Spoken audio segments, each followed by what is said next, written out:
so exciting, the amount of door-to-door contact, even on a short race like this. Absolutely right. It will be a short sprint race as Frank Diefenbacher leads them away. Scored points for the first time with Seat last year and scored a podium finish as well in the German race at Oschersleben. Again from a similar situation where he finished inside the top 8 and had a great grid position for the second race.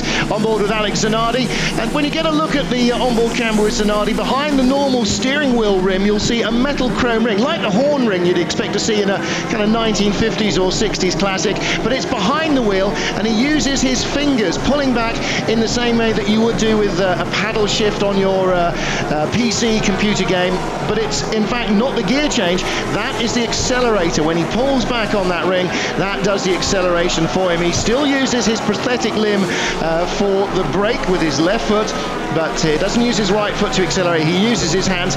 Bearing in mind, of course, he's changing gear with his hands as well. That's why it's a ring rather than the paddles, because wherever the steering wheel is, he still wants to be able to control the throttle. And I have to say, it must be a phenomenal learning curve to get used to driving a car with hand controls and to find the sensitivity that you've spent 10, 15 years maybe developing in your right foot, and then to transfer it to your hands. I mean, it's a great transition, and to see him being able to do it so well and to be able to race, he finished just outside the top 8 in 9th place, and I'm sure he will hope for more progress and greater things. To be honest, last year, even in the hands of Fabrizio Giovanardi, the then reigning champion, the white and blue BMWs, the Team BMW Italia Spain cars, could barely crack the top 6. So I think Zanardi is immediately going about as quickly as the car will possibly let him.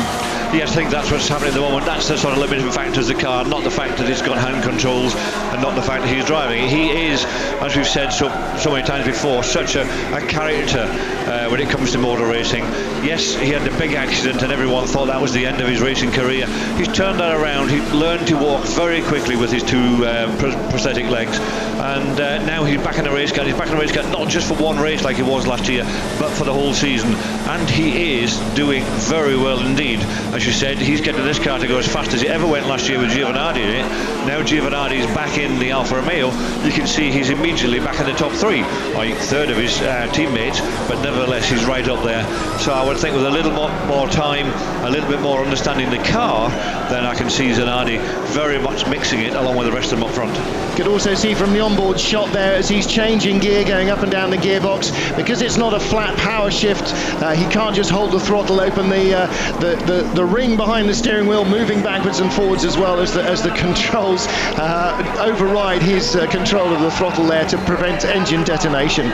Onboard camera also with Alex Zanardi and with the number 1 car, that is our reigning champion Gabriele Tarquini, but it's Frank Diefenbacher in the yellow and silver Seat Toledo, the car built in Spain by the Spanish former World Rally champions in the production category, in the Formula 2 front-wheel drive category. It's their second season of touring car racing ever in the history of the Seat marque. It's part of the VW, the Volkswagen Audi group, but very independently minded the Spaniards are indeed. And the Seat Toledo will start from pole position as the top 8 from race 1 are reversed from race 2. Behind him 4 BMWs, and expect to see all of them start very strongly. Awful getaway from Gabriele Tarquini in the number 1 Alfa in the first race. I don't expect him to make the same mistake twice. But look for the red cars from behind. They will be quick. They will slipstream their way behind the BMWs, but outstarting the BMs is going to be all but impossible. Cars assembled on the grid. Medical car and the safety car are right behind them.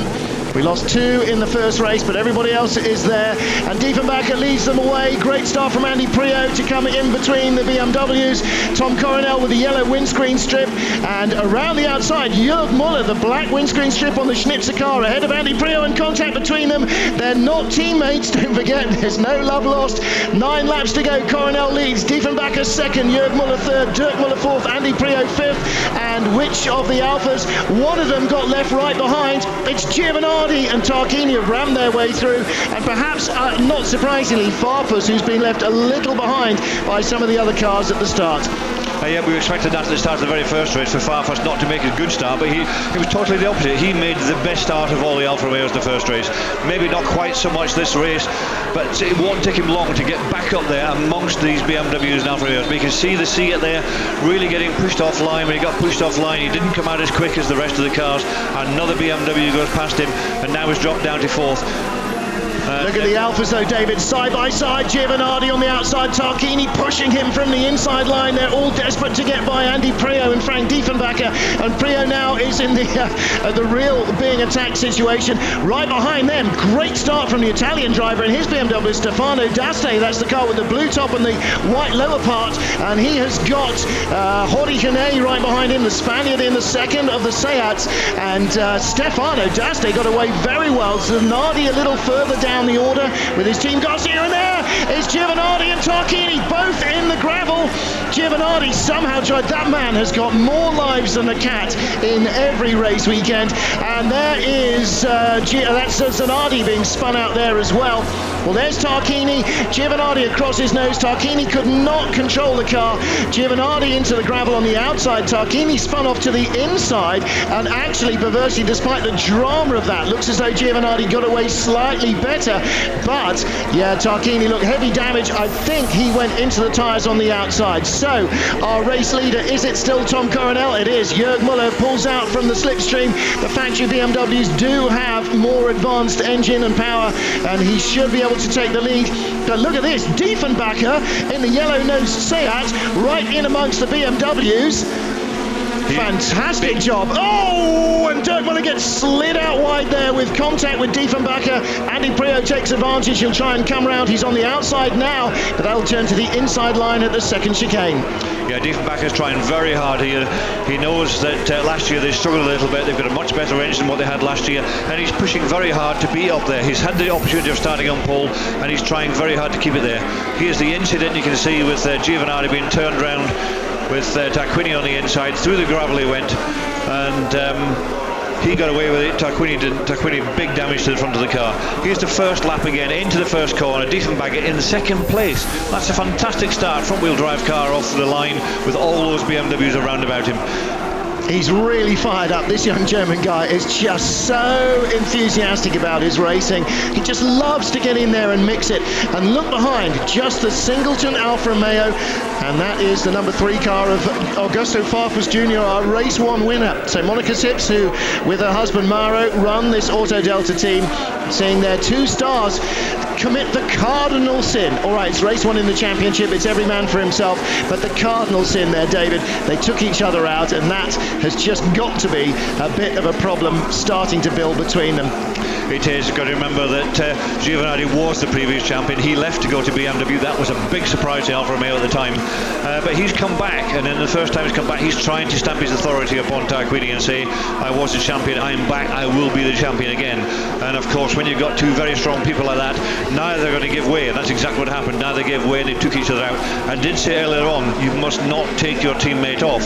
Yes, you can race with them, yes, you can run door to door, but you do not take your teammate off. They've just lost 2 cars from the top of this race because of that. So everything now rests on young Augusto Farfus, who's lying 5th, 6th in this race now. Giovanardi's still running, but he's down in 13th, David, and he's lost a couple of places to privateers who really, in speed terms, have no rights to be ahead of him. So his car is definitely damaged. The steward's looking at the tape, an inquiry over car number 1. Well, that's pretty much irrelevant because Tarquini has been hoisted by his own petard.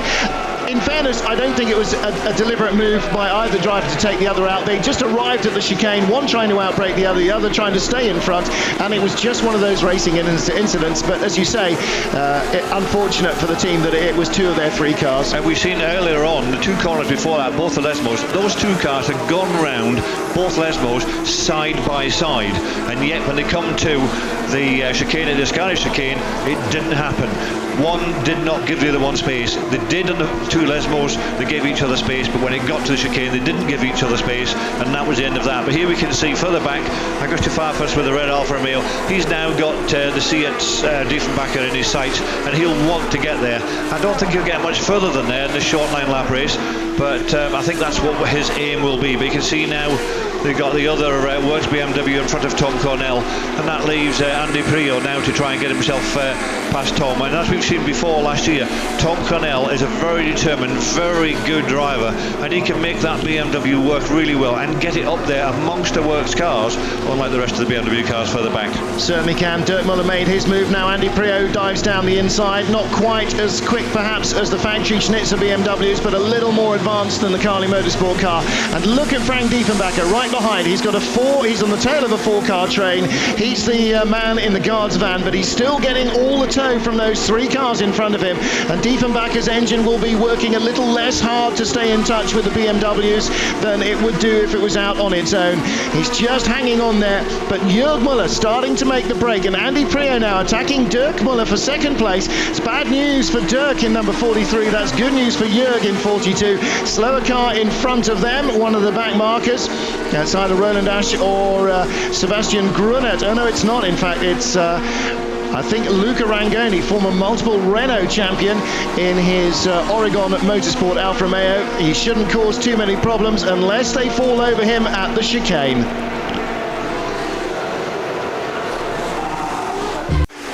Race 2 in the European Touring Car Championship being led by Jörg Muller in a BMW. Dirk Muller, Andy Priaulx knocking 8 bells out of each other for second place. They've swapped the position a couple of times.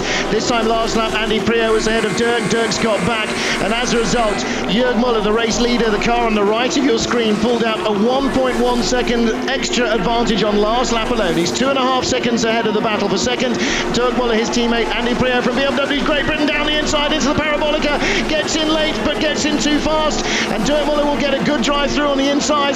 Behind him, it's a great battle again between Tom Coronel and Frank Diefenbacher in the Seat, but the speed that these guys have been going at, slightly reduced, has allowed Augusto Farfus in the Alfa Romeo, the slowest starting of the 3 Alfa Romeos, to close right up in 6th place, and Farfus has been very entertaining trying to get past Diefenbacher. Look at this, 5 cars together, 3 BMWs, the Seat and the Alfa Romeo, and David Leslie, it could hardly be more entertaining racing. Look at that, Farfus, this kid is going to be such good value this season if he keeps this up. Dives inside Diefenbacher at the last minute plus a little bit. Yeah, he went right around the outside the first part of that corner to put himself on the inside for the second part. Very, very unusual to do that. That's a real difficult way of doing it. But remember, this guy who's come in thinking single seaters. He hasn't been thinking touring cars at all. He hasn't been thinking with a tin top on him. So he's got new ideas on how to get past people, and he's taking every opportunity. And he's now the lone Alfa Romeo up there trying to make some sort of indentation in these 4 BMWs in front of him. I think you're right there. No expectations for him. The expectations are on the reigning champion Gabriele Tarquini and the man who won 6 titles in consecutive years with the team, Giovanardi, Fabrizio Giovanardi. Both of them out of the race now after an unfortunate clash where neither would yield going into the Ascari chicane wheel to wheel. And now Farfus, no expectations. He was 8th on the grid. He didn't make a great start. He wasn't expecting anything too much apart from maybe hopefully to pick up some points, but he's having such fun. He's now blinded by Tom Coronel, so Coronel again now still the best independent by 6 positions ahead of Stefano D'Aste's BMW, but enjoying his battle once more with Diefenbacher and Augusto Farfus starting to home in on the BMWs. David, we may yet get an Alfa Romeo on the podium, and it could be, well, it's only likely to be the winner from race 1, Augusto Farfus Jr. Yeah, he's certainly trying hard, and he's right up there now, and there's only 4 laps left of this race, 3 laps coming up, and he will take every opportunity to split these BMWs. He's not fussy whether he passes 1 or passes 2 of them. He said at the very beginning he's looking to gather some points. He's got maximum points in race 1. That's a very good start to his season, and he wants to gather some points in race 2 to make sure he's still at top or somewhere near the top of the championship at the end of today. They've got 2 races every race meeting to go to, and he'll be wanting to keep on going as fast as possible with the 2 BMWs fighting each other, constantly changing places in front of him. He's got a very good opportunity just to nip past one of them as they're swapping places with each other. Do you know what? I'm not sure it'll be one of them. I think he'll probably end up doing both of them in the same move. Andy Priaulx again ahead of Dirk Muller. Again, talking to Andy Priaulx last night, he was saying, well, you know, we're not the factory built cars, we built it ourselves, it's not quite as developed as the Schnitzer cars. He said, I just want to finish in the points, I want to knock wheels with BMWs and Alphas, and so he's done. Dirk Muller sliding all over the place as Farfus desperately climbs all over him, and I think he's got by. He will get by. Tom Coronel gets by on the inside as well. And that was really Dirk Muller and Andy Priaulx there fighting to the last millimetre of track, to the nth degree. Little contact with Dirk Muller and Augusto Farfus. Nothing that could have been avoided in any way, shape or form. Antonio Garcia and Jordi Canet further back all over the gravel. And Diefenbacher coming around Tom Coronel, rejoining their battle from race one. Diefenbacher going for fifth and maybe also hoping for a podium position if it falls into his lap. But it looks now as though Dirk Muller will finish off the podium. Augusto Farfus is in third place. This is lap 7 of 9. Fabrizio Giovanardi is in the pits. Let's go down and catch up with him. Fabrizio Giovanardi, can you tell us exactly what happened between you and Gabriele? I don't know. I was in the braking. Just I think just hit me, but is racing. So I'm not happy because the first race and he's my teammate. But okay. How do you think Farfus is doing now that he's just taken second position? I think he could be win. I think because he's a really fast driver. So it's good for you and for the Alfa. Thank you. Third place, in fact, Augusto Farfus, but second place, well, he's got 2 laps, including this one. They're now starting lap 8. Look at the smoking Diefenbacher. He's got Antonio Garcia inside him. He's trying to hang on in front of the BMW, the number 5 car of the Spaniard. Diefenbacher, the Spanish driver in the German car, going around the German driver in the Spanish car. And there's Jordi Canet, a Spaniard in the Spanish Seat, closing up behind Diefenbacher. And that contact, I think, with Dirk Muller has just done a little bit of damage. It might just have slightly rearranged the front suspension geometry, but Farfus again locking the brakes down into the second variant. Diefenbacher over the curbs, avoiding action by Antonio Garcia.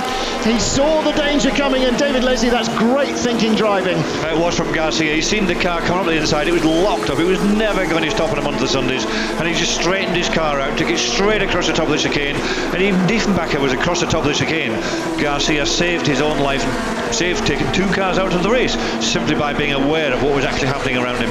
Fantastic reactions from these guys. That is the driver's side, of course, on the driver's left there of the car, but still to be watching the mirrors when you're braking at that kind of speed into the chicane, it was just one of those peripheral vision things, and the instant reaction, straight line it, let's get out of this one, and as you say, save both of the cars from imminent destruction. Jörg Muller now 4.5 seconds ahead at the end of the last lap, and with 2 laps to run, or 1.5 now.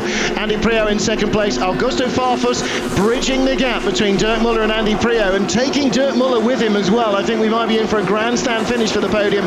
Then Tom Coronel, then Antonio Garcia just ahead of Diefenbacher. So I was trying to say earlier, the Spaniard Garcia in the German BMW, and right behind him, the German Diefenbacher in the Spanish Seat. And then Jordi Canet in 9th place, Stefano D'Aste in 10th, somewhere behind those, about another 1.5 seconds behind that little gaggle. Here's the second of the independents. Tom Coronel in 5th place is our lead independent driver. But again, look at this.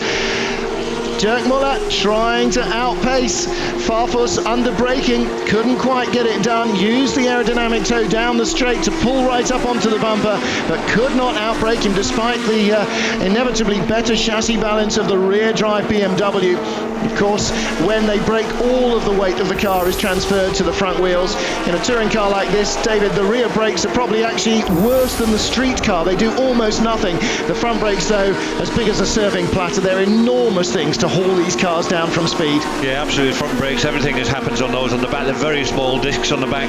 You don't want too much because you don't want to lock the rear tyres up and have a big slide into the corners, as we've seen Farfus did in the first race when he was leading.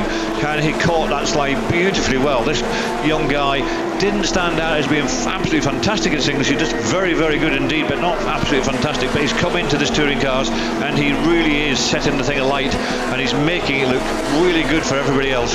Tom Coronel over the curbs and into the gravel, exiting the second of the Lesmos, and right behind him Antonio Garcia looking for that 5th place. It won't stop Coronel being the best independent, but he might lose the points for 5th place. Antonio Garcia behind him in 6th.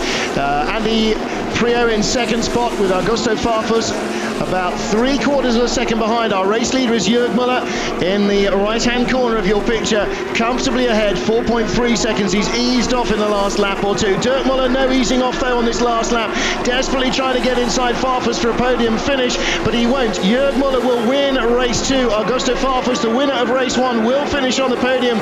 Andy Priaulx in Team Great Britain BMW in second spot, exactly where he wanted to be, between the factory BMWs and Alphas and knocking spots off them.